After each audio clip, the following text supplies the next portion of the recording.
Glück auf und Howdy aus Austin in Texas. Es ist 7:30 Uhr und wir fahren los nach Savannah. Erster Stopp ist New Orleans. Oder wie sagt man? New Orleans. New Orleans. Viel Spaß bei diesem Trip.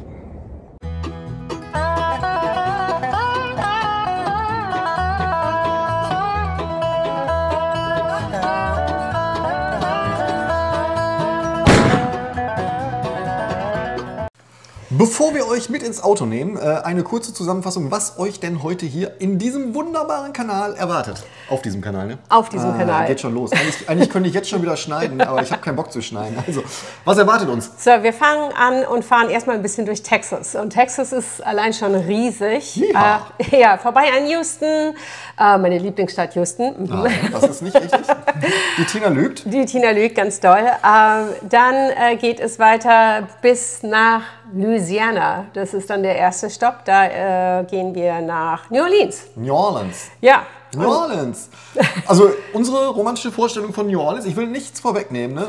Aber die hat sich ein bisschen in Luft aufgelöst. Das mag auch am Labor Day gewesen sein. Ne? Also wir sind über das Labor Day Wochenende gefahren. Genau. Hier war Labor Day der erste Montag im September oder irgendwas. Also ich glaube, die Feiertage haben hier kein festes Datum, außer der 4. Juli. Doch, ist der 1. September im Monat. Der erste Montag im September im Das ist ja kein festes Datum. Es kann ja mal der 2. sein, mal der 4., mal der 5. Außer der 4. September. Ich darf nicht auf den Tisch klopfen, weil dann wackelt die Kamera. Und Weihnachten gibt es, glaube ich, keine festen Daten für die Feiertage hier. Echt? Ist Jesus nicht immer an einem Freitag geboren? Karfreitag, ja, Good Friday. Ach, weiß ich doch der nicht. ist aber da nicht geboren. Der ist ja quasi. Wir reden uns hier um Kopf und Kragen. Also, der erste Stop war New Orleans. Und das waren von Austin aus, also von dem Punkt, wo ihr uns jetzt hier seht, bis ins Hotel waren es 511 Meilen. Ihr könnt gerne mal umrechnen, wie viel das war. Auf jeden Fall waren wir knapp 8 Stunden unterwegs, ne? 7,5 Stunden. 7,5 Stunden sollten wir unterwegs sein. Genau, wir haben einen Tankstopp gemacht. Zeige ich euch ein bisschen gleich was zu. Und von New Orleans, da haben wir nur eine Nacht verbracht, ging es weiter nach? Florida. Und zwar über Mississippi, Alabama, hin nach Florida. Und zwar nach St. Augustine. Ein Tipp von meinem geliebten Schwager. Ja, genau. Also das war wirklich gut. Ne? Nordflorida lieben wir sehr. Ne? Ja. Also das gefällt uns tausendmal besser als der Zipfel, der Richtung Kies geht unten. Und das ist halt so strandtouristisch. Das ist nett vielleicht zum Urlaub machen, ne? Aber das oben, das ist viel Landschaft. Ne? Das war wirklich toll. Das ist sehr überraschend gewesen. Auch da haben wir ein bisschen versucht zu filmen und das aufzunehmen, was wir da erlebt haben. Genau. Und von Florida aus ging es dann auch schon direkt hoch. Ja, wir sind einmal so runter und dann wieder hochgefahren. Ne? Ja. Nach Georgia. Nach Savannah, Unana. Nein, ich weiß, das heißt so nicht. Wir reden uns um Kopf und Kragen. Das ist so, ja, genau. Also von St. Augustin nach Savannah waren es irgendwie 211, 12 Meilen, ne? Irgendwie nochmal, also so 2,5, 3 Stunden haben wir gebraucht dahin. Wir sind langsam gefahren, ne? Klar, irgendwie, wir haben festgestellt, dass der einzige Staat mit einer hohen Geschwindigkeit ist anscheinend Texas. Ansonsten sieht man so oft so 40-Meilen-Schilder, ne? 45 Meilen. Krass. Also wirklich, die fahren so langsam überall. Kein Wunder, dass diese ganzen Memes gibt, dass Texas irgendwie so Verkehrsraudis sind und super schnell fahren. Und also hier ist so die Standard-Tempolimit ist hier so bei 65 Meilen. Genau, also das war schon, man muss schon aufs, weißt du, du fährst dann, ich zeige euch das gleich, ich starte gleich einfach mal den Film, wir haben so ein bisschen mitgefilmt, ne, im Auto raus und ein bisschen New Orleans gefilmt, Savannah natürlich sehr viel gefilmt, wir haben den Einzug gefilmt, also das Ziel unserer Reise war ja, dass unsere Tochter aufs College geht, die geht auf die SCAD, S-C-A-D, Savannah College of Art and Design und die gibt es in Atlanta, Savannah und La Crosse heißt das, ne? In Frankreich. Genau, also da sind die, sie ist jetzt in Savannah, obviously, und wir zeigen euch auch, wo sie wohnt, wir zeigen ein bisschen den Campus und wir sagen ein bisschen was zu den Kosten, weil das interessiert euch ja doch, ne? Die Kosten, das ist so, wie teuer ist das denn alles hier? So, da kommen wir auf jeden Fall drauf zu. So, komm, ich starte mal einfach irgendwie den Film und nehme euch mit auf den Roadtrip. Also, das sieht jetzt vielleicht ein bisschen öde aus, aber wir erzählen einfach ein bisschen dabei. Ja? Also die erste Station nach New Orleans, die führte uns tatsächlich quer durch Texas. Die erste Station, ach ja genau, hin nach New Orleans. Genau, nicht nach New Orleans. Und wir haben gerade Houston gesehen. Genau. Das war Houston. Also das ist wirklich auch so, das ist so der Verkehrsknotenpunkt. Ne? Der ist immer ein bisschen Risiko, ob wir da durchkommen oder nicht. Ne? Wenn du durch Houston fährst und dann biegst du einmal, wenn du von unten kommst, links ab und dann geht es Richtung Grenze. Und die Tina hat auch immer gefilmt, wenn man, ich weiß gar nicht, ob ich es reingeschnitten habe, weil du es wahrscheinlich nur für Instagram gemacht hast. Ich hatte es für Instagram gemacht, genau, die ganzen Fotos von den ganzen Staaten. Auf jeden Fall sind wir da. Ihr müsst der Tina folgen auf Instagram. Ja, ich blende unbedingt. Das jetzt hier ein, wo ihr da folgen müsst. Unbedingt. Auf jeden Fall sind wir quasi da schon über die Brücke gefahren und das war die Grenze zu Louisiana. Louisiana hatte als einzige, was ich gesehen habe, nicht diese hübschen Schilder. Ja, genau. Also alle Staaten haben irgendwie so ein Welcome-Schild gehabt, ne, irgendwie. Ja, das war schon der erste Tankstopp. Der war dann tatsächlich bei Buc-ee's. Und wer Buc-ee's nicht kennt, der hat leider was verpasst. Das ist schon irre. Ne? Also haben wir, glaube ich, schon 1000-mal erzählt. Das ist die größte Tankstelle-Kette der Texas. Ich weiß gar nicht, ob es die USA weit gibt. Ich glaube, wir haben die gesehen, nicht in Louisiana, aber in Alabama. Ich glaube, einen in Alabama und in Florida. Ich glaube, in Louisiana war so ein Schild, dass Buc-ee's bald kommt, ne? Ja. Oder war das in Georgia? Ich blicke da nicht mehr durch. Nein, das war in Alabama, Mississippi. Jetzt haben wir auch alle Staaten genannt, wo wir waren. Ihr seht, wir sind völlig planlos. Ja, aber das Ding ist, das ist ein Südstaatenteil und das ist so riesig. Man fährt da nicht nur hin, um zu tanken, sondern vor allen Dingen, um zu snacken. Die haben da eine riesen, wie heißt das? Barbecue-Station. Und Merch natürlich. Und ne? Merch. Also Bilder. Ja. Ich erzähle ein bisschen was und dann geht's weiter. Erster Stopp. Buc-ee's auftanken. Ja, die Damen sind auf Toilette und das ist einfach irre hier. Hier gibt es 100 Zapfsäulen, ne? Und die sind fast alle belegt, weil die Idioten, die tanken immer alle und dann lassen die das Auto da stehen, als wäre ein Parkplatz. Ich könnte brechen. Zu den Tankpreisen nochmal. Da ist uns tatsächlich aufgefallen, dass Texas so der günstigste Staat ist eigentlich, ne? was Tanken angeht. Ja, total. Also während die anderen Staaten über $3 waren, weit über $3, schon fast 4, war Texas... Wo sind wir zurzeit? $2,70, $2,60? Naja, irgendwie um den Dreh rum. Ne? Ja. Das habe ich woanders nicht gesehen. Die waren alle grundsätzlich über $3. Ne? Also dass mal was $2 irgendwas war, das war schon, ich meine, wir reden immer noch, für euch Deutsche ist das unvorstellbar, aber hier schlägt das rein, weil du halt auch viel fährst. Ne? Das seht ihr ja hier. Ne?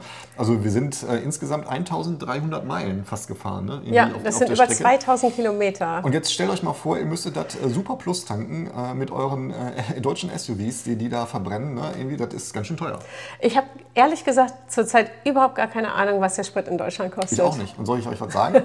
Das interessiert mich auch gar nicht. Doch, mich interessiert das schon. Mich interessiert das wirklich. Was zahlt man momentan? Ich weiß, als wir gegangen sind, lag der Spritpreis bei 2 Mark, wollte ich gerade sagen. Wir sind sehr lange weg, müsst ihr wissen. 2,20 €, 2,30 € pro Liter. Das war schon... Ich weiß das natürlich schon. Ne? Also momentan ist, glaube ich, 1,50, 1,60. Also meinst du echt so günstig? Ja, ist so günstig wie schon lange nicht mehr. Wow. Das ist so. Ne? Aber wir wollen ja gar nicht über die deutschen Spritpreise sprechen. Wir sind von Buc-ee's dann weitergefahren Richtung Louisiana. Genau. Und in Louisiana mussten wir dann tatsächlich so einen kleinen Umweg fahren, weil die Autobahn gesperrt war. Und dann sind wir durch die Sümpfe, wirklich durch die Sümpfe von Louisiana gefahren. Und irgendwie hatte ich immer das Gefühl, sind wir hier sicher? Also ich habe mich insgesamt nicht ganz so mega sicher gefühlt. Ich weiß nicht, wie es dir dabei... In Louisiana, oder? Ja, also quasi auf dem Weg dahin. Also von der Autobahn runter und dann dieser kleine Schlenker, der also ich glaube, das war die US 90, ja, die wir nehmen durften, anstelle von der 10. Weil so eine Landstraße war, ne? Und die führte durch so Slums? Sümpfe. Ja, aber die Gegend war nicht gut. Ne? Das ist einfach Nein, also die Gegend ich hätte war da nicht jetzt so nicht toll. angehalten, um zu tanken. Ne? Da hast du schon recht. Ne? Also deswegen, ich wäre lieber auf der Autobahn geblieben, aber warum auch immer, da war eine völlige Unfall Sperrung, oder Stau. keine Ahnung. Aber das war so ein Gefühl, das hatte ich, habe ich selten hier in den USA, dass ich mich so gefühlt habe, aber da kam das Wir waren ja auch irgendwie... nicht bewaffnet, ne? Wir haben ja alles zu Hause gelassen. Wir mussten ja zurückfliegen. Ne? Das ist ja, also das vielleicht nochmal zur Erklärung. Also wir haben einen Leihwagen genommen, weil natürlich die ganzen Möbel meiner Tochter mit ins Dorm mussten. Dorm heißen hier die Studentenzimmer. Und das kriegst du ja nicht in den Flieger rein. Ne? Also ich glaube, der von der TSA hätte ganz schön doof geguckt, wenn wir mit so Ikea-Paketen... Nee, das ist Handgepäck. Was denn? Ja, genau. Wieso? Kann ich doch in der Hand tragen? So. Und der Werkzeugkoffer, ja, das ist halt, brauche ich. Nein, also wir haben einen Leihwagen genommen, alles hinten reingepackt und haben den Leihwagen am Flughafen von Savannah gelassen und sind zurückgeflogen. Ne? Genau. Also nochmal 1300 Meilen.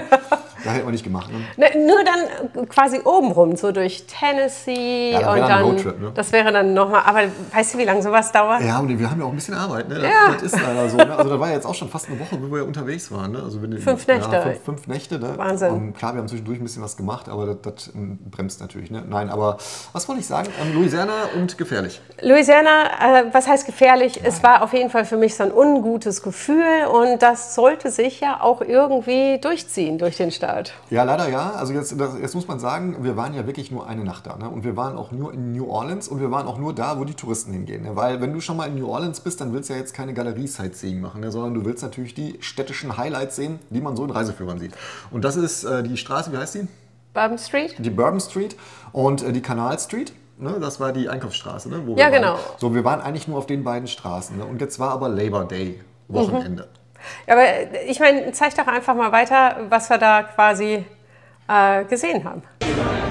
511 Meilen weiter und wir sind in New Orleans gelandet. Ich mache mich kurz frisch und dann nehme ich euch mit. Genau, also das ja, die Bourbon Street. Ihr seht irgendwie, das ist schon sehr trubelig, ist jetzt auch, ich finde, nicht so schön, wobei die Gebäude sind schon schön. Also das ist schon, wenn ihr euch die ganzen Leute da wegdenkt, ne, hat das schon einen Touch von Romantik, ist ein bisschen abgewohnt. Ne, klar, ist ja auch alt und historisch, ne, also das hat nicht das Neueste, ist klar. Aber ihr seht, die Straßen sind da abgesperrt gewesen und da war eine Party nach der nächsten. Das stört mich ja nicht. Ne? Also das ist auch wirklich so wie Sixth Street hier in Austin, da ist auch Party. Aber ich hatte den Eindruck, es waren sehr viele auf Drogen da. Super viele Drogen. Ja, das Gefühl hatte ich auch. Sehr also viele. Nicht, ich rede jetzt nicht von betrunken, ne? Also nein, nicht Alkohol richtig kippen, Fentanyl. Sondern richtig auf Drugs. Ja, genau. Und dann hatte ich auch noch das Gefühl, dass da sehr viel mehr Homeless waren irgendwie, als ich das erwartet hätte, ja. Gerade in dem Viertel, wo man so... Die lagen halt, das war wirklich ein komisches Bild, ne? Das ist in Austin teilweise auch, die sind dann an der Seitenstraße, aber mitten zwischen dem Partyvolk, da Homeless People, die dann auch noch auf Fentanyl oder was auch immer sind, das gibt mir ein sehr ungutes Gefühl. Ja. Ne? Also mich haben ja ein paar gefragt auf Instagram, irgendwie gefällt es New Orleans super, ne? Und ich so, ne, ehrlich gesagt ist New Orleans ein Shithole. Ja, total. Teuer und jetzt... Okay, Touri-Preise, ja gut. Ja. Aber das Ding war, wir waren halt mit unserer Tochter da und sie hatte sofort das Gefühl so, Mom, nach dem Essen bitte zurück ins Hotel. Also sie wollte sofort ins Hotel. Ich verstehe das auch, ja. Weil das war wirklich eher... Es war nicht schön. Also Mallorca-Party super, also ist jetzt auch nicht so mein Ding mehr, ne? Ich bin auch schon ein bisschen älter, ne? Irgendwie ein bisschen Rambazamba machen und auf die Tische tanzen und ein bisschen Bierchen trinken, alles gut, ne? Aber das war so niveaulos, fand ich, ne? Also du hast zwar ab und zu mal diese Jazz-Kombos da gehabt, ne? Die dann... die waren schön. Das war schön, ja. Ne? Das ist übrigens auch, das muss ich auch noch kurz erzählen, wir haben unseren Radiosender immer angepasst nach Start. Ne? Ja. Also wir sind hier losgefahren mit Country Music, haben dann nach Bluegrass gewechselt, ne? Und irgendwann waren wir bei Jazz. Ne? Ja, genau, das war echt cool. Ja, das gibt auch ein bisschen Atmosphäre im Auto, wenn du schon so lange fährst. Ne? Also ja, also das... New Orleans, müsst ihr euch selbst ein Bild drüber machen. Wir waren noch auf der Canal Street. Ja. Das ist da, ich blende mal ein, die haben so ein Casino da. Ne? Das Geile an New Orleans ist ja, dass sie Möglichkeiten schaffen, dass man das Studium der Kinder bezahlen kann. In Louisiana ist Gambling erlaubt und wir machen das nicht. Nein. Und ja, das Casino waren wir natürlich nicht, habe ich ja erzählt. Ne? Aber das war 1:1 wie in Las Vegas, weil Gambling da erlaubt ist. Und uns ist aufgefallen, in den Staaten, wo Gambling erlaubt ist, da hast du halt auch viel Armut. Weil sonst wäre Gambling nicht erlaubt, ist so meine Theorie. Ja. Und viele verrecken auch an diesem Gambling, ne? Weil das einfach das an jeder Tankstelle haben die da Tankstelle und Casino gehabt. Ja. Ne? Also Spielen ist echt ein großes Thema. Mir war das gar nicht so bewusst, weil ich lebe ja hier in einem Staat, wo Spielen verboten ist. Ja. Und wir können hier selbst in Texas keine App aufrufen. Ne? Also selbst mit VPN funktioniert das nicht. Ne? Nein. Weil die Anbieter verpflichtet haben, du musst ja so ein Tool installieren, was den Standort sendet. Und sobald du dieses Tool installiert hast, ist in Texas hier nichts mit Gambling und allen möglichen Erotikseiten. Nein, aber ich finde das gut. Also ich hätte es nicht gedacht, dass ich das wirklich gut finde. Weißt du, ich bin so hin und her gerissen. Ja, das ist schon eine Freiheitsbeschränkung. Ne? Aber auf der anderen Seite sorgt es halt auch dafür, dass so ein bisschen die Leute geschützt werden. Ne? Ich meine, du kannst jetzt zum Gambling rausfahren, dann fliegst halt nach Las Vegas oder fährst einfach über die Grenze nach Louisiana oder was weiß ich. Wenn du spielen willst, kannst du das tun. Aber es wird dir schwer gemacht und das finde ich völlig in Ordnung, weil dadurch verschwendest du halt nicht dein hart verdientes Geld. Und glaub mir, das Geld hier ist wirklich hart verdient. Absolut. Also Canal Street waren wir, die waren wir bis zum Wasser unten. Ne? Also da fließt ja der Mississippi fließt da durch. Und das war eigentlich ganz angenehm. Ne? Also die haben da eine schöne Promenade gehabt. Ne? Jetzt, also wir waren auch abends da war jetzt nicht mehr so viel los, wie ihr seht. Ne? Also da war wirklich leer. Ja, das war es dann eigentlich auch schon zu New Orleans. Ne? Irgendwie so ein paar Eindrücke vielleicht nochmal. So. Und am nächsten Morgen ging es weiter. Und zwar relativ früh. Ne? Wann sind wir los? Ich glaube, wir sind immer morgens so gegen 8 Uhr losgefahren. Genau, von 8 bis 16 Uhr habe ich immer so gerechnet. Ich wollte immer noch so ein bisschen was von von dem Ort da haben, wo wir hingefahren sind. Womit ich mich ein bisschen verrechnet hatte, war, dass ein Zeitunterschied war zwischen Louisiana und St. Augustine. Nämlich haben sie uns eine Stunde geklaut. Ja. Ich habe gerechnet, dass wir um 16 Uhr da sind. Dann waren wir 17 Uhr da. Halt so. Zum Frühstück, da gab es, das müssen wir vielleicht noch bei Louisiana erzählen, die haben so eine Süßigkeit, weißt du noch, wie die hießen? Beignets. Beignets, genau. Und das ist pervers. Ne? Das sind so, was ist das? Gebäck, aber in Puderzucker eingehüllt. Also wir haben eine ganze Tüte mit Puderzucker gekriegt und wo die reingetaucht haben. Ne? Und wenn ihr das im Auto esst, das ist... Großer Fehler. Das ist ein sehr großer Fehler. Ja, auf jeden Fall sind wir dann weitergefahren, New Orleans schnell raus. Ne? Und haben uns Richtung St. Augustine gemacht. Und das muss ich sagen, das war teilweise sehr langweilig, ne? Weil die Strecke, die ging halt immer geradeaus. Ne? Und sobald du dann im Staate Florida warst, also das war traumhaft schön alles, ne? Weil du ein bisschen am Wasser gefahren bist und alles. Ne? Aber es ging eigentlich nur, auf die letzten Meter ging es nur geradeaus. Ja, genau. Nur geradeaus. Und das war wirklich so ermüdend. Und du durftest ja auch nicht schnell fahren, du durftest irgendwie 65 fahren, Tempomat 70. reingepackt, ne? Das war echt. Was krass war, ist, dass wir tatsächlich sowas wie Zucker gesehen haben. Also nicht nur sowas wie, wir haben Zucker gesehen. Wir haben Zucker, und zwar Rohrzucker. Das waren irgendwie so, also es sah aus wie große Gräser. Einfach nur große Gräser, und da haben wir gegoogelt, das war Zucker. Und zwar felderweise. Das war in Alabama. Nee. War in Mississippi? Das war in Louisiana, wo wir in den Stau gekommen sind. Aber ist nicht schlimm. Weißt du, da haben wir Jensen, ja sicher, da hast du noch ein Foto gemacht und versucht mit dem iPhone herauszufinden, was das für Dinger waren. Echt? Echt. Aber das ist ja auch nicht tragisch. Das spielt ja auch für die Dramaturgie hier überhaupt gar keine Rolle. Ja. Also das Fazit war einfach, die Fahrt ist schon langweilig, ne? Weil du einfach monoton stundenlang immer nur geradeaus fährst und die Landschaft, die wechselt ja auch nicht. Weißt du, wenn du durch Europa fährst, dann hast du vielleicht mal Berge, mal Hügel, mal Wälder, ne? Dann siehst du vielleicht die Alpen irgendwann, dann hast du vielleicht wieder ein bisschen mehr. Da fährst du nur geradeaus. Nur geradeaus, stundenlang mit der gleichen Geschwindigkeit. Und das ist so, also wenn du da keine Frau bei hast, die dich unterhält, wird es schwierig. Wird es sehr schwierig. Ja, wir sind aber dann doch angekommen. Wir waren im, wie heißt das? Residence war das Hotel? Oder das genau. War so ein Renaissance. Renaissance-Hotel. Renaissance-Hotel. Sehr cool eigentlich. Kann ich wirklich empfehlen. Das war echt schön. Genau. Ist so ein alter Backes, so in so einem spanischen Stil eigentlich. Genau.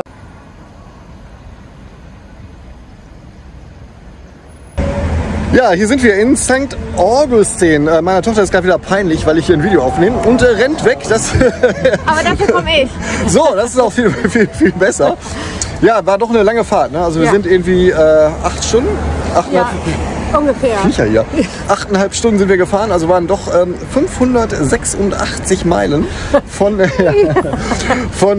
Louisiana nach Florida. Und ja, wir haben nur einen kurzen Tankstopp gemacht. Das ist schon sehr anstrengend. Also wir waren jetzt gerade Pizza essen und genießen hier so ein bisschen St. Augustine. Und morgen früh geht's weiter nach Savannah. Wir sind sehr gespannt. Aber St. Augustine ist so süß. Also wenn ihr mal die Chance habt, hier hinzufahren, macht es bitte. Ich habe nichts erwartet und es war mega. Das ist wirklich cool. Also ist halt irgendwie historisch. Naja, historisch. Also man munkelt, dass hier die Spanier gelandet sind. Aber ich habe irgendwie so ein Viech im Auge. Dass die Spanier hier gelandet sind und Florida entdeckt haben. Und darum sehen die alten Gebäude noch aus der spanischen Inquisition. Und das ist schon sehenswert. Aber irgendwie sieht das auch ein bisschen aus wie im Phantasialand hier. Aber das ist immer so, ne? Du hast irgendwie überall Giftshops und dann gibt's irgendwas dabei. Ja, so ist halt Amerika, ne? Die Historie, aber mit Giftshop. St. Augustine. Das ist ein schönes Städtchen, ist sehr historisch. Ne? Also die habe ich ja, glaube ich, in dem Video auch erzählt, die spanische Inquisition hat da aufgeschlagen. Und dementsprechend waren die Häuser auch alle so ein bisschen, du sagst, sie sehen aus wie im Phantasialand. Ne? Ja, aber in echt. Vielleicht. Doch, ich fand das Dörfchen so schön. Ja. Wirklich total hübsch und romantisch. Und ich würde sagen, wenn wir noch mal irgendwie Richtung Florida, dann würde ich da gerne noch mal hin. Ja, also ich würde ungern noch weiter runter. Ne? Da waren wir jetzt auch schon mal, ne? Irgendwie so von der Tour. Ne? Naja, vielleicht noch ein bisschen so Richtung, also eben in dem anderen Zipfel, also nicht in dem Runterzipfel, sondern im langgezogenen Zipfel, So dieses in Nordflorida, wie hieß das, wo Anna war? Panama Beach. Ja, aber meinst du, das soll gut sein? Das soll super schön sein. Okay. Keine Ahnung. Ist halt, weißt du, das ist halt immer das Gleiche. Ne? Du hast Strand, ne? Und Sonne und ein paar Hotels da stehen. So, und dann denkst du, boah, super. Aber du hast recht, da sollten wir vielleicht mal hin. So. Ja, wir sind ein bisschen durchgegangen durch St. Augustine. Auch da waren wir am Abend eigentlich. Ne? Haben uns ein bisschen die Stadt angeguckt, haben Pizza gegessen da, weil wir auch wirklich Hunger hatten dann. Und ja, dann ist Anna irgendwann hochgegangen, weil sie keinen Bock mehr hatte. Wir sind noch in die Bar gegangen, glaube ich, und haben noch ein Tschüss Florida Abschlussgetränk genommen, damit wir auch fit für den nächsten Tag waren. Und ja, dann ging es auch schon wieder weiter. Endspurt, ne, von St. Augustine nach Savannah. Savannah, genau. Und das ist der Peach State. Genau. Genau. So, wir sind dann abmarschbereit. Von St. Augustine geht es weiter nach Savannah. 200 Schlag mich tot Meilen. Also ein Katzensprung, 2,5 Stunden. Bis gleich. Kann man mal machen. Ist jetzt auch nichts, wo ich irgendwie 2-3 Tage im Urlaub machen würde, St. Augustine, oder? Nö, eine Nacht oder 2 Nächte. Nacht Mehr oder auch. zwei Nächte, ja. Mehr nicht. Also was uns ganz gut gefallen hat auf dem Weg, ne, das war in Alabama Mobile, ne? Mobile, Alabama, das Genau, würde da ich werden gerne wir noch auf mal jeden Fall mal sehen. hinfliegen, weil das ist sehr, sehr cool gewesen, sehr schön, sehr sauber, ne? Das hat uns wirklich gut gefallen. Da werden wir auf jeden Fall mal eine Nacht verbringen, ne? Mobile, Alabama. Genau. Und hier siehst du auch schon wieder die Grenze. Die Grenzen sind hier ganz oft auf Flüssen. Ja, der Fluss Und teilt meistens die Staaten. genau. Und wenn wir also jetzt sind wir quasi noch in Florida und gleich über der Brücke, dann sind wir schon in Georgia. In Georgia. Warum ist das ein Peach State? Weil die viele also Pfirsichplantagen haben, ne? Ja, also im ganzen Süden Amerikas habe ich das Gefühl, dass es sehr, sehr, sehr, sehr viele Peach-Farmen gibt. Gibt es ja hier in Texas auch. Genau. Also, Weiß nur keiner. Wir haben uns schlau gemacht, wo die Europäer, also wo kriegt man beim deutschen Edeka, wenn man da noch hingeht, weiß ich nicht, wo kriegt man da die Pfirsiche her? Und die Pfirsiche da kommen aus Spanien und Italien im Sommer und im Winter aus Argentinien und Südafrika, genau, das ist so. Also wir kriegen die aus Georgia, so ist das nun mal hier. Oder aus Texas. Oder aus Texas. Die sind wahrscheinlich teurer, ne? Oh, die Fredericksburg Peaches, die sind ziemlich teuer, aber lecker. Ja. Auf jeden Fall der Staat Georgia an sich, der gefällt uns sehr gut. Ne? Also ja. Du hast halt viel Flora und Fauna da, ne? Ist halt auch Atlantikküste und ja, das hat uns gut gefallen. Wir sind abgestiegen in einem Viertel, das schimpft sich River Plant. Weil das eine alte Fabrik am Fluss war. Ja. Da gibt es ein Hotel drin, da sind wir abgestiegen. Wer uns auf Instagram folgt, der weiß das ja.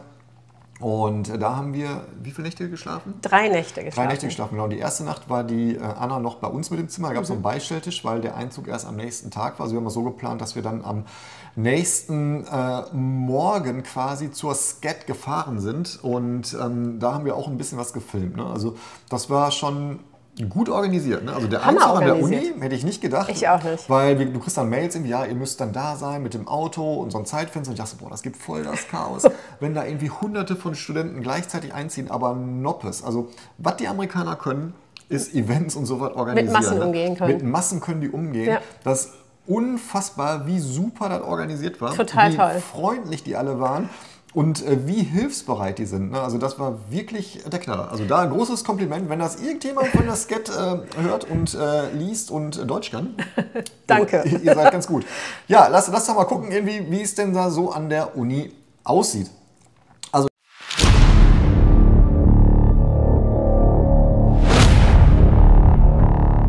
du fährst rein, das ist hier das bekannte Schild. Also jeder, der da hingeht, der macht erstmal ein Bild von Scat. Ne? Hier gibt es natürlich viele Selfie-Möglichkeiten. So, und das sind quasi die ganzen Dorms. Das sind die Dorms. Ne? Genau.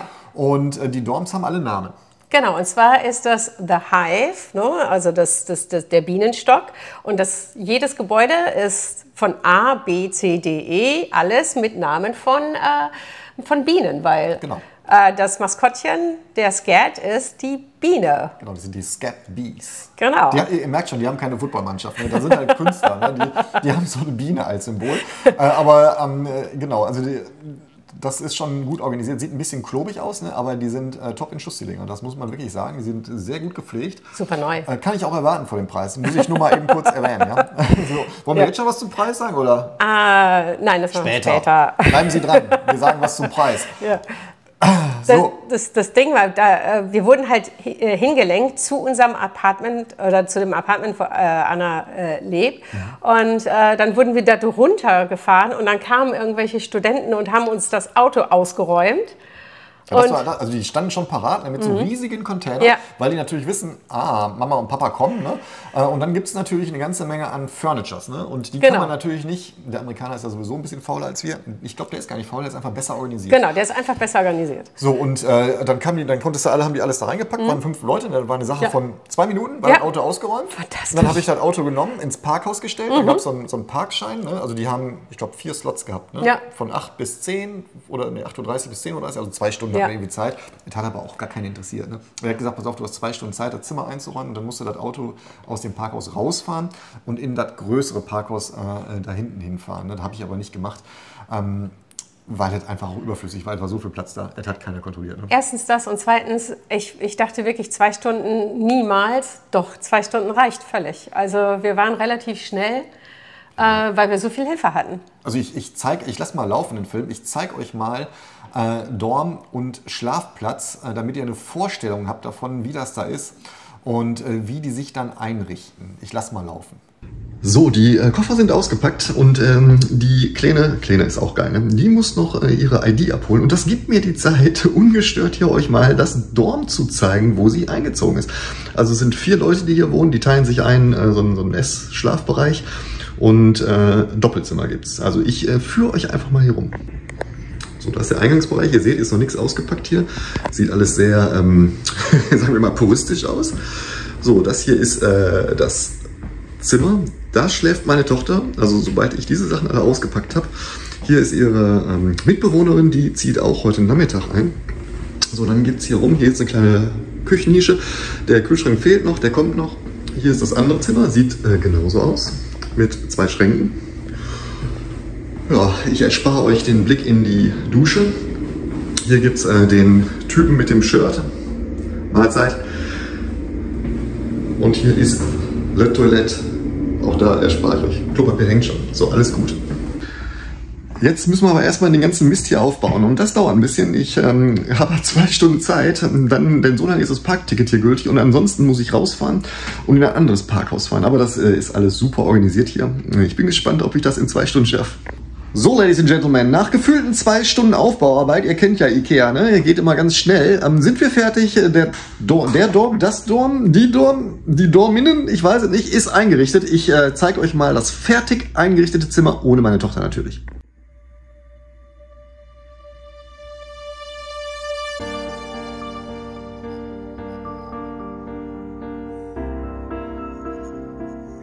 So, ganz schön cool, oder? Also, ihr denkt jetzt, es ist eine Jugendherberge, ne? Aber vielleicht sagen wir jetzt mal was zu den Preisen. Weil jetzt habt ihr ja gesehen, wie die da wohnt. Ne? Nein, wir waren noch am Schwimmbad. Vielleicht solltet ihr das auch sehen. Das gehört ja noch dazu. Das rundet das Bild von dem Preis ab. Ne? Also, die haben tatsächlich auf dem Campus, also der ist übrigens geschlossen und secured, ne? Der ist gated. Ne?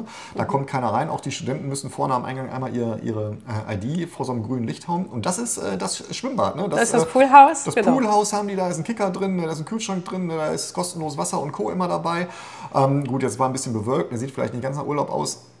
Aber das ist halt Club Scat, würde ich das nennen, ne? Oder? Ja, genau. Und die haben nicht nur ein Schwimmbad, sondern auch noch ein Fitnessstudio. Das haben wir ganz am Anfang irgendwie kurz gesehen mit den gelben Sachen davor. Also ist schon beeindruckend. Und wie findest du es? Mega. Ich würde hier echt gerne auch noch mal studieren. Das ist ja gemein. Ich glaube, für den Preis sind die Eltern auch inklusive, oder? Ich glaube auch. Und ich meine, guck mal bitte, da sind Schwimmreifen. Ich würde da jetzt gerne rein. Jo. So, das ist das Fitnessstudio von ja, genau. Also die haben draußen irgendwie so Outdoor-Gedönse, ne? Aber du kannst halt da kostenlos natürlich auch jederzeit 24 Stunden 7 rein. Das ist hier das Café. Ne? Also da gibt es Mittagessen, Frühstück und Abendessen. So. Sollen wir jetzt was zu den Preisen sagen? Okay, also. Das ist übrigens der Kräutergarten hier, den die Studenten da machen. Also es sieht alles top gepflegt aus, ne? Macht wirklich einen schmalen Fuß. Ja, lass uns ein bisschen was zu den Preisen sagen. Das interessiert euch ja doch, ne? Ja, also Tuition heißt, die Schulgebühr gibt es im Gegensatz zu den staatlichen Schulen keinen Unterschied, ob du im Staat lebst oder nicht. Alle zahlen das Gleiche. Jetzt muss man sagen, das ist eine Public School. Das ist keine Public School. Nee, meine ich ja. Das ist eine Private School, weil du das für die nicht staatlich. Also das ist, genau, im Gegensatz zu den staatlichen Schulen ist richtig. Das eine Schule. Das ist eine Privatuni. Genau, wo alle das Gleiche bezahlen. Und das ist... Theoretisch. Es kommt halt dann darauf an, wie viele Stipendien du bekommst. Aber die Grundtuition ist für alle gleich und da sind wir bei $40.000 im Jahr an Tuition. 43.000 $. Mir ist das wichtig, weil ich zahle es. Also $43.000 im Jahr kostet nur die Studiengebühr. So, dazu kommt im Jahr $10.600 fürs Housing. Genau, also das Zimmer, was ihr gerade gesehen habt, was wir eingerichtet haben, da ist dann natürlich Strom zum Glück bei, ne? Und WLAN Internet auch. ist dabei und Wasser ist dabei, aber Reinigung nicht. Da müssen wir jetzt sich nicht selbst drum kümmern. Aber Müll wegbringen ist dabei. Müll wegbringen ist dabei das... Und die ganzen Amenities wie Pool, Fitnessstudio. Genau, also das Housing halt. Ne? Das ganze Housing, also genau. $10.000, $11.000 im Jahr, noch genau. mal obendrauf. So, sind wir schon bei, ihr habt mitgerechnet, 54.000. Dazu kommt dann für jedes Quartal der Mealplan und da hast du verschiedene Optionen. Wir haben einen Mealplan gewählt, wo das Kind zweimal am Tag ein festes Essen quasi sich aussuchen darf. Zweimal am Tag gibt es festes Essen. Nein, da kannst du sich was aussuchen und dann hat sie noch ein paar Spending Dollars. Damit kann sie zu Chick-fil-A gehen oder irgendwo anders hingehen und es da ausgeben. Das müssen wir vielleicht nochmal erklären. Also die haben natürlich ihre Student Card, ne? Das ist natürlich so ein Electrical ID, eine Digital ID. Genau. So, und die ist aufgeladen und da ist hinterlegt, welchen Mealplan die Eltern gebucht haben. Ne? Und die kriegen dann, ich glaube, Frühstück, Mittagessen, Abendessen. Also Frühstück kriegen sie sowieso immer, ne? Nein, die können sich aussuchen, also 2 Mahlzeiten am Tag, egal was, und dann hast du noch diese Spending Dollars. Genau, und dann gibt es noch, weißt du, wie viel das ist? 150? $150 die Woche an Spending. Genau, also $150 die Woche können die verpfeffern und zwar nicht nur an der Uni. Ne? Das hat Tina gerade gesagt. Ne? Also alle Restaurants, weiß ich gar nicht, aber so Ketten und sowas, ne, die nehmen alle diesen Scat-ID auch als Visa-Card oder Mastercard. Ne? Genau. Und dann zahlen wir für jedes Quartal $2.030, glaube ich, dafür. Ungefähr. Genau, also wir sind bei fast 60.000 Schleifen. 57 ungefähr. Genau, da kommt noch Taschengeld drauf und alles, nehmen auch die Dame ja auch. Ne? Ist ja nicht so, dass die da kein Geld hat. Ne? Davon wird aber jetzt das großzügige Stipendium abgezogen. Genau, dann hat also Anna heißt meine Tochter, wer uns noch nicht lange folgt, und sie hat ein Stipendium bekommen. Sie war im letzten Sommer ja schon mal für 5 Wochen auf dem Campus und hat Kurse belegt. Und die waren ganz begeistert von ihr, weil sie halt eine sehr, sehr kreative ist, sonst wäre sie auch nicht auf der Uni. Ne? Ja. Macht keinen Sinn, Maschinenbau zu studieren. Ne? Da ist Kreativität, glaube ich, nicht so gut. Ne? Außer du bist deutscher Brückenbauer, ich weiß es nicht. So, aber das ist schon, sie kriegt, was war das, 13.000, ne? Jedes Jahr. $13.000 im Jahr kriegt sie, also du hast so einen Account, also wie ein Bankkonto ist das da, ne, wo die Eltern auch Zugriff drauf haben. Und dann gibt es einmal im Quartal gibt's die Rechnung, dann musst du das überweisen und den Betrag, den du überweisen musst, dann ziehen die automatisch schon diese Stipendien, die dahinterlegt sind, ab. Genau. So. Also, aber trotzdem tut es mir immer weh, wenn ich auf diesen Überweisungsknopf drücke. Also die erste Überweisung war jetzt irgendwie, also für 3 Monate 16.000 irgendwas. Ne? So, das ist schon... Tut weh. Sportlich. Und das geht 4 Jahre. Ne? Also ist jetzt nicht so, dass ich sage, ja komm, dieses Jahr schaffen wir das. Nee. 4 Jahre für den Bachelor.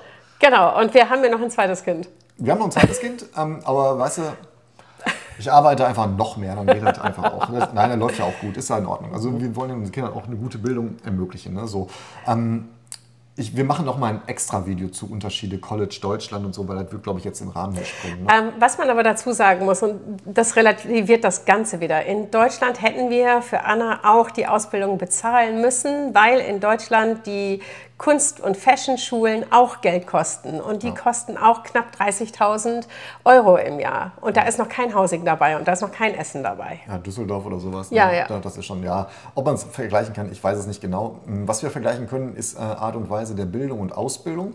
Und Ich gebe schon mal einen Vorgucker auf das nächste Video, wo wir darüber sprechen, aber ich bin der festen Überzeugung, dass dieses System, was zumindest diese Uni hier anbietet, um Klassen besser ist als das, was wir in Deutschland kennen. Ne, das muss man ja dazu sagen. Ne?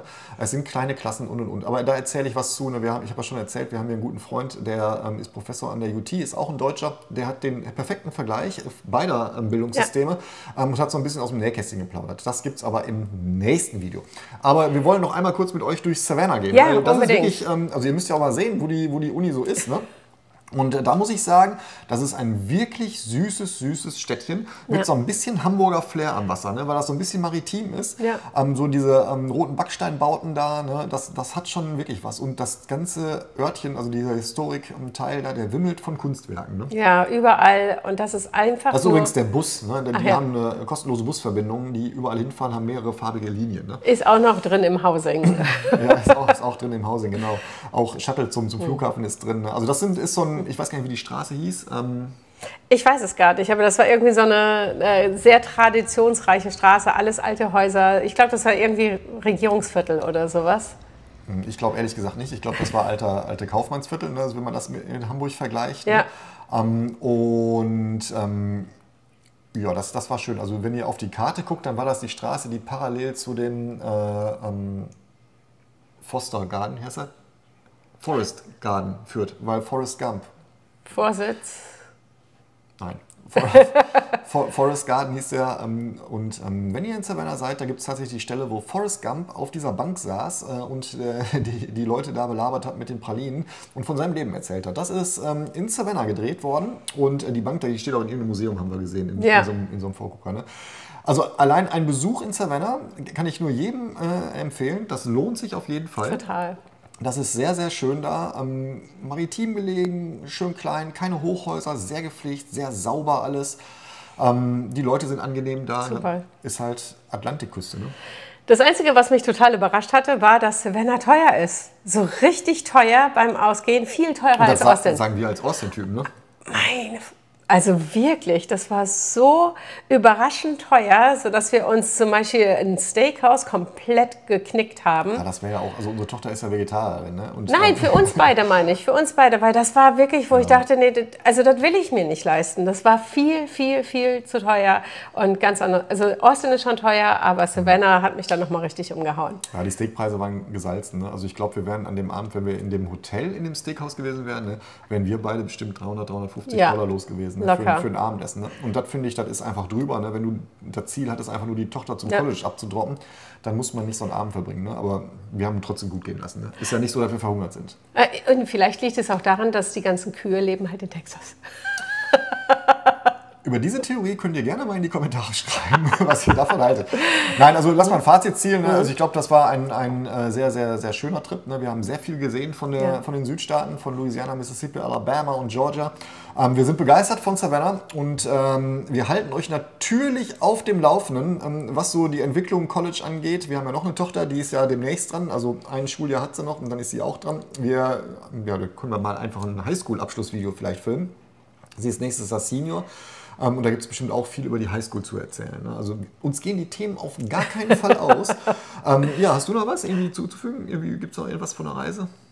Nein, insgesamt, ich bin dankbar, dass wir das machen durften. Das war echt wunderschön. Und wir haben durch eine Reise irgendwie direkt ein paar Staaten wieder abhaken können, wo wir jetzt waren. Ist auch lustig. Gerne nochmal, aber diesmal dann in die andere Richtung mit der anderen Tochter. Ja, das werden wir auch tun. Also wir lieben ja Roadtrips, ne, weil wir ein bisschen was von Land und Leute sehen wollen. Darum, es wird nicht langweilig. Ja, schön, dass ihr bis zum Ende durchgehalten habt. Herzlichen Glückwunsch. Das schafft bestimmt nicht jeder hier. Uns hat Spaß gemacht, ne, ein bisschen auch euch mitzunehmen hier auf die Reise, ein bisschen was zu filmen. Ne. Dann haben wir wenigstens einen Grund zu filmen. Unsere Tochter ist halt immer peinlich, ne, wenn wir aussteigen und mit der Kamera filmen. So, Zu Recht. Ja, weißt du, das ist halt so. Ne. Nein, war ein guter Trip. Jetzt ist sie am College, ne, und kommt im November wieder für die Winterferien und fliegt dann von hier aus wieder zurück nach Savannah. So ist das. Also in diesem Sinne. Macht euch noch einen schönen Abend. Dankeschön fürs Zuschauen, fürs Folgen. Was ist denn, wenn die morgens gucken? Dann macht euch noch einen schönen Tag. Und was ist, wenn die mittags gucken? Auch. Wie dem auch sei, Eine schöne Woche. Wir sehen uns mit Sicherheit sehr, sehr schnell wieder. Wir haben noch ein paar Themen vor der Brust. Also danke fürs Folgen. Bis demnächst. Ciao. Ciao.